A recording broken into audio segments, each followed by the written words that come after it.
రాజేంద్ర ప్రసాద్ గారు, thank you so much once again. నా ప్రాణానికి ప్రాణమైన తెలుగు ప్రేక్షక దేవుళ్ళందరికీ నమస్కారం. సభా సరస్వతికి నమస్కారం. చాలా గంభీరంగా ఉంది కదా, అంటే ఏం లేదు, వర్క్ చేసి సాయంకాలం. ఇవాళ నేను ఇక్కడ ఉండడానికి కారణం, జనరల్గా మీరు నన్ను ఇంకా ఫంక్షన్లో నేను వచ్చేసి నేను 46 ఏళ్ళ నుంచి పనిచేస్తాను, అందుకని సీనియర్ అలాంటి నన్ను ఎప్పుడు చూసుంటారు మీరు. ఇవాళ నేను ఇక్కడ ఉండడానికి కారణం ఏంటంటే మా గీత స్పెషల్ యాంకర్ గారికి ఎప్పుడు తెలుసు. సో ఎప్పుడైనా వచ్చాము అని అంటే అది డెఫినెట్గా ఏదో ఒక ఇంట్రెస్టింగ్ థింగ్ అని అర్థం. అయితే ఇవాళ నేను ఇక్కడ ఉండడానికి, మీ అందరి ముందు ఉండడానికి కలియుగం పట్టణంలో, అలా చెప్పాలి దాన్ని, అంతేనా రమాగారు? కరెక్ట్గా కలియుగం పట్టణంలో కొంచెం అర్థం చేసుకుని నటించే నటుల్లో నేను ఒకళ్ళండి, అందుకని. సో ఇవాళ నేను ఇక్కడ ఉండడానికి కారణం రమాకాంత్ కాదు, విశ్వ. రారా ఇట్రా. మీరు గాడ్ బ్లెస్ యూ. మీరు ఒక చిన్న నీలకంఠ ఏమనుకోద్దు, గుర్తు చేస్తా.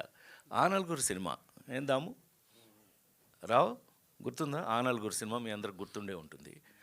ఆ సినిమాలో ఒక పత్రికా సంపాదకుడిగా నటించిన నేను ఆ సినిమాలో ఆ ఉద్యోగం పోయిన తర్వాత ఏం చేయాలో తెలియక, అంటే నాకు అత్యధిక సీరియస్ సినిమాలో కూడా నవ్వించే సావు నాకే, వేరెవరికి ఉండదు.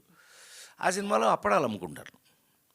అప్పడాలు అమ్ముకుంటుంటే ఈడి ముఖానికి పత్రికాధిపతి అయితే పత్రికా సంపాదకుడు అయితే అయి ఉంటాడేమో, కానీ అప్పడాలు అమ్మటం సెపరేట్ టాలెంట్ కదా. వీడికి రోడ్డు మీద గురువు దొరుకుతాడు, వాడే వీడు. వాడెంత ఎన్నేళ్ళతో నీకు అప్పుడు 6 ఏళ్ళ కుర్రాడు గురువు అని అలా క్యారెక్టర్. సరే మా చంద్రసిద్ధార్థ వాళ్ళు వచ్చి, అన్నయ్య ఇదిగో వీడు ఎవడయ్యా అంటే మా మేనేజర్ గారి కొడుకు, ఎవడ బయటోడు కూడా కాదు కానండి, ఈజ్ ఎ బాధ్యత. సరే అయితే మా పర్సనల్ మేనేజరు వీళ్ళ నాన్న. సరే అని చెప్పి పిలిచి వీడికి లాగు వేసి చొక్కా ఇప్పిచ్చేసి తలకి గుడ్డ కట్టించి, అంటే ఒక ఇంట్రెస్ట్ అండి నాకు కొంచెం ఇలాంటి శబ్దాలు. ఎడ్యుకేటెడ్ యాక్టర్, నేను చదువుకున్న నటుడిని కాబట్టి నాతో కొంచెం బాధ్యతలు, జంజాల్ గారి దగ్గర నుంచి అందరూ, అవును నాకు బాధ్యతలు కొన్ని పెడతారు. ఇప్పుడు అహనా పెళ్ళంట్లో బ్రహ్మానందం గారికి అరగుండు కొట్టించిన ఇవన్నీ కొంచెం నాకు బాధ్యతలు కొన్ని సినిమా చేసేటప్పుడు నేను ఆ బాధ్యతలు తీసుకుంటాను. ఆ బాధ్యతల్లో వీడిని తయారు చేశా. ఇలా ఉండి అంటే ఇలా ఇలా భయపడుతున్నాడు. భయపడతావేంటారు నువ్వు? ఆ గురువు ఇప్పుడు ఇందులో అప్పడాలు అమ్మడంలో గురువు అయితే ఏడుగురు ఈ కొనే ఫేసులు కానీ ఇలా ఎవరిని ఆమని వాళ్ళని దుమ్ము లేపేసాడు. చెప్పడం చేసేయటం చాలా, నేను అనుకోని విధంగా మేము ఏమైతే చెప్పామో అది వెంటనే చేసేసాడు ఆ వయసులోనే. సో ఎంతో సంతోషంగా మీకు గుర్తు చేయడం జరిగింది. ఇవాళ అదే విశ్వ పెరిగి ఒక హీరోగా ఈ సినిమాలో యాక్ట్ చేస్తూ, దట్టు టీజర్ చూశాక, లేదు కొంత కథ యాంగిల్ తెలిసాక డెఫినెట్గా రమాకాంత్ ఒక కొత్త యాంగిల్ తీసుకుని ఉంటారు అని నేను అనుకుంటున్నాను. 100% అది టైటిల్లోనే తెలిసిపోతుంది. కలియుగం పట్టణంలో, విలేజ్లో ఎలా ఉంటే అది వేరేగా ఉంటుంది. సో ఇది పట్టణంలో, ఆ విధంగా తీసుకుంటే డెఫినెట్గా ఇది ఇంట్రెస్టింగ్గా ఉంటుంది అని నాకు అనిపించి, నాకు అటాచ్మెంట్ మా మా మా పర్సనల్ మనుషులే.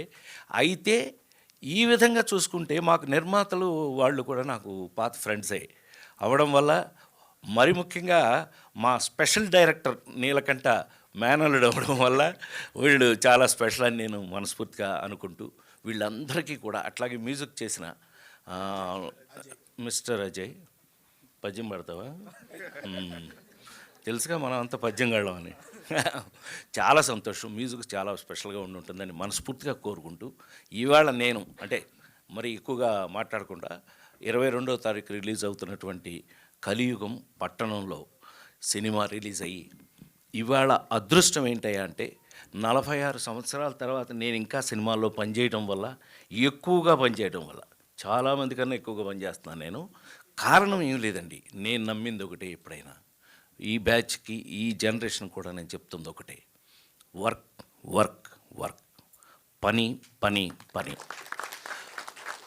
మనం బాగా పనిచేస్తే, సిన్సియర్గా పనిచేస్తే పని మనని వెతుక్కుంటూ వస్తుంది అని నమ్మిన అతి చిన్న వాళ్ళల్లో నేను ఒకటి. సో అందుకని ఇలాంటి సినిమాలు ఎంతో కష్టపడితే కానీ ఇవాళ, ఎందుకని ఒక పక్క మనం చూస్తున్నాం వందల కోట్లతో సినిమాలు ఇవాళ తీయటం జరుగుతుంది. నేనే ప్రాజెక్ట్ కేలో కూడా నేనే యాక్ట్ చేస్తున్నాను, రైట్. ఓ పక్కన మీరు చూసే ఉంటారు, మహేష్ బాబు దగ్గర నుంచి అందరితోనూ కలిసి యాక్ట్ చేస్తున్నాను. రేపు విశ్వతో కూడా కలిపి యాక్ట్ చేసే అవకాశం రావచ్చు నాకు కూడా. సో పని చేయాలని అనుకునే వాళ్ళకి అట్లా పని చేయమని, ఇది చూస్తే, ఈ బ్యాచ్ని చూస్తే అంత బాగా పనిచేసి ఉంటారు అని నమ్మకం కలిగి అదృష్టవశాత్తు వీళ్ళందరినీ బ్లెస్ చేసే అవకాశం నాకు కలగటం, ఆ విధంగా ఇక్కడికి రావటం. ఈ సినిమా కలియుగం పట్టణంలో మార్చి 22వ తారీఖు నుంచి మీరందరూ చూసి దీన్ని అతిపెద్ద సక్సెస్ చేయాలని, ఆ సక్సెస్ వల్ల ఈ సినిమా తీసిన వారికి, ఈ సినిమా చేసిన వారికి, ఇందాక చెప్పినట్టు చక్కగా అందరికీ కూడా సక్సెస్ రావాలని, మనిషికి ఎవరికైనా సరే, ఏ కష్టానికైనా సరే సక్సెస్సే గీటురాయి. సక్సెస్ అయితేనే మన జీవితం ముందుకెళ్తుంది. సో నాకు తెలిసి ఇది 100కి 100% సక్సెస్ కావాలని మనస్ఫూర్తిగా కోరుకుంటూ సెలవు తీసుకున్నాను. Thank you very much. Thank you Rajendra Prasad గారు, థ్యాంక్ యూ సో మచ్. ఇవాళ మీ సమయాన్ని ఇచ్చి ఇక్కడికి వచ్చినందుకు, టీజర్ని లాంచ్ చేసినందుకు మరొకసారి ప్రత్యేకంగా కృతజ్ఞతలు తెలియజేసుకుంటున్నాం. Thank you.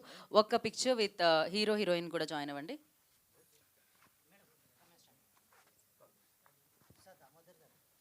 దాము గారు.